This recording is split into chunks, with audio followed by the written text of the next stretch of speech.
तो champions league and Europa league के इतना ड्रामा होने के बाद हम फिर से यूजुअल वीकेंड पर आ गए हैं, डोमेस्टिक लीग। तो यह पर बायर्न म्यूनिख 3-3 ड्रॉ करती है हीडेनहेइम से। तो अंडरस्टैंडेबल है क्योंकि नेक्स्ट मैच पीएसजी के अगेंस्ट है, तो कंपनी ने सब्स्टिट्यूट स्क्वाड नवाए थे, तो 2 गोल से डाउन भी हो रहे थे। उसके बाद अपना मेन प्लेयर्स नवाए और 3-3 किसी न किसी तरीके से मैच को ड्रॉ किया है। लेकिन उतना कुछ इफेक्ट नहीं है क्योंकि Bayern Munich already league champion हो चुकी है। तो ये जस्ट एक वार्म अप है एंड जो मेन प्लेयर्स है उसको थोड़ा रेस भी मिल गया पीएसजी के अगेंस्ट एलियंज एरिना पर अच्छी तरह परफॉर्म करने के लिए। तो पीएसजी का भी सेम स्टोरी है, मेन प्लेयर्स को रेस दिया था क्योंकि नेक्स्ट मैच बायर्न के अगेंस्ट है, तो आप फुल पोटेंशियल के साथ, फुल पावर के साथ यूसीएल पर उतरेंगे। तो कल भी पीएसजी सेम चीज़ बायर्न की तरह अपना सब्स्टिट्यूट स्क्वाड नवाए थे और 2-2 ड्रॉ किया लोरेंटे के अगेंस्ट।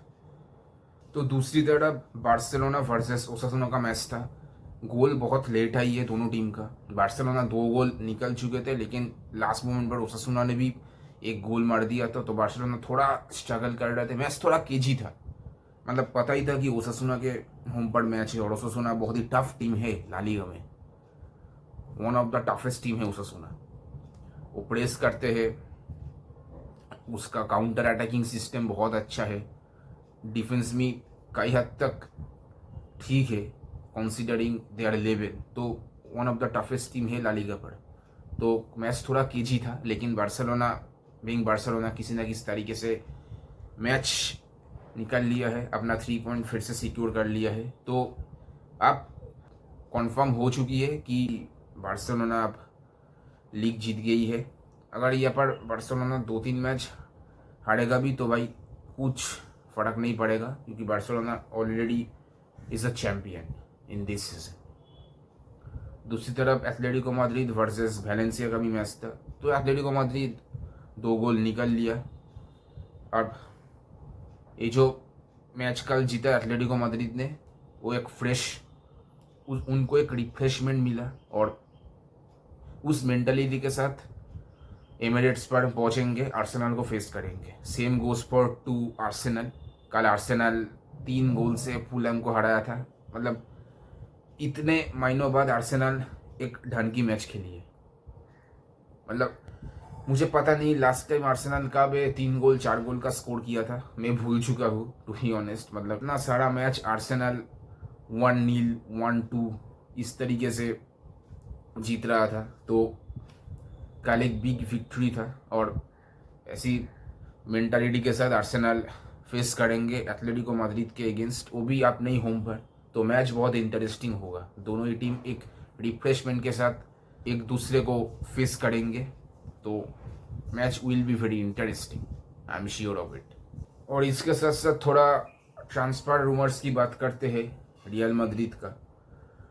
तो Real Madrid Pedro Porro and Van de Ven को लेकर बहुत इंटरेस्ट शो कर रही है। हालांकि अभी कोई कंफर्म नहीं हुई है, लेकिन रियल मैड्रिड बहुत इंटरेस्ट है।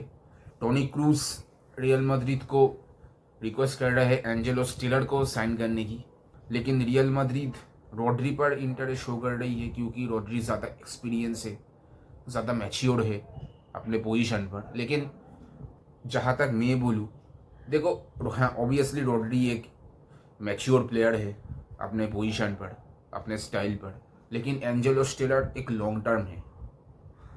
सिर्फ 24 ईयर्स 25-24 शायद ईयर्स का एज है। तो अगले 7-8 साल या 10 साल आराम से दे देगा। तो I think Real Madrid should reconsider this fact what they need to do. अब देखते हैं क्या होती है। और उसके साथ साथ क्लब रिजेक्ट कर दिया है रियल मैड्रिड को। हालांकि अगर आप अंदर की न्यूज़ पढ़ोगे तो आपको समझ आएगा कि क्लब रिजेक्ट इसलिए किया है क्योंकि रियल मैड्रिड का जो अभी जो इंटरनल प्रॉब्लम्स है वो मतलब बहुत ही टेंस है, बहुत ही टेंस है। क्योंकि कार्वाकाल एसेंसियो आर्बेलोआ के साथ लड़ाई कर चुकी है आर्बेलो के अगेंस्ट है पूरा। दूसरी तरफ विनीशियस आर्बेलो को फेवर कर रही है। मतलब मुझे ये समझ नहीं आ रहा है विनीशियस है कौन, विनीशियस जो उसकी पसंद की कोच आएगी ना आएगी। मतलब ये सब गलती रियल मैड्रिड हायर अप्स की है, और हायर अप्स एक ही है, फ्लोरेंटिनो पेरेस। मतलब इतना प्लेयर को चढ़ा चुकी है कि अब प्लेयर्स ने अपना ओपिनियन देना स्टार्ट कर दिया। हाँ, ओपिनियन देना अलग बात है, लेकिन इस तरह की ऑर्डर देना, this is unacceptable. Club is bigger than the player, not player is bigger than the club. ये चीज़ अब हमारी क्लब में नहीं रही है। अब प्लेयर्स अपना खुद का ओपिनियन दे रहे हैं, इसको लाना है, इसको नहीं लेकर आना है। तो भाई जो ज़ाबी अलोंसो के साथ हुआ है, तो मुझे नहीं लगता उसके बाद क्लब आना चाहेगा। लेकिन फ्लोरेंटिनो पेरेस ईगर है मोरिनो को साइन करने की, क्योंकि जो एक इमीडिएट इम्पैक्ट ड्रेसिंग रूम में, क्योंकि अब फ्लोरेंटिनो पेरेस को भी पता चल गया है कि अब रियल मैड्रिड का क्या सिचुएशन है, क्या हालात है।